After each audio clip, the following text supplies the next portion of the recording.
Yo, what's good, tube? It's JD back with another video.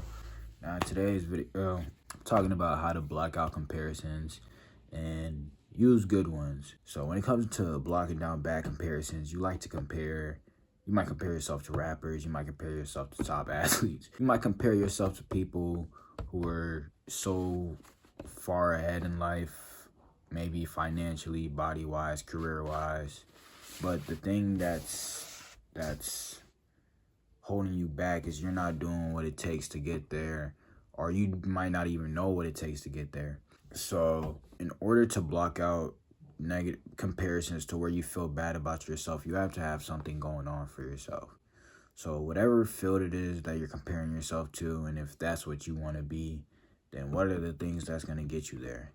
That's how you start, and that's how you block out the negative comparisons. You gotta have shit or have things in line. Like, for example, you could have no job, but you could look up to somebody who's a firefighter, you know, and just feel bad about them. Or not feel bad about them, but feel bad about yourself. Maybe you want to get into trade, or you want to get into school, or you want to do this to better your life. That's what you have to do in order to block out that bad comparison. You have to get that area.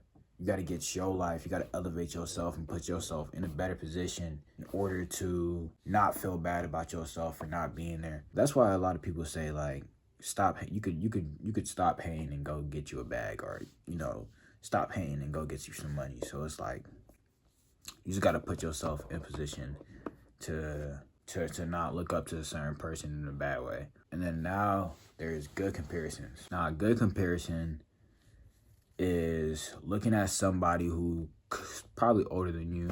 Doesn't have to be, but looking at somebody who's maybe 25 if you're 20, and seeing where they're at and seeing what it takes to get there. Or maybe asking them advice on how to get there. That's a good comparison, because it's like, you realize you're right here. You realize they're right here where you want to be. Now you're comparing, and now you're using or figuring out what it takes to get there. That's what I know is a good comparison right there. So there's a lot with comparison. You could be comparing yourself in a good way, or you could be comparing yourself in a bad way. Choose the good way. Make the actions, and you'll be right where you need to be. Quick one for today. JD out.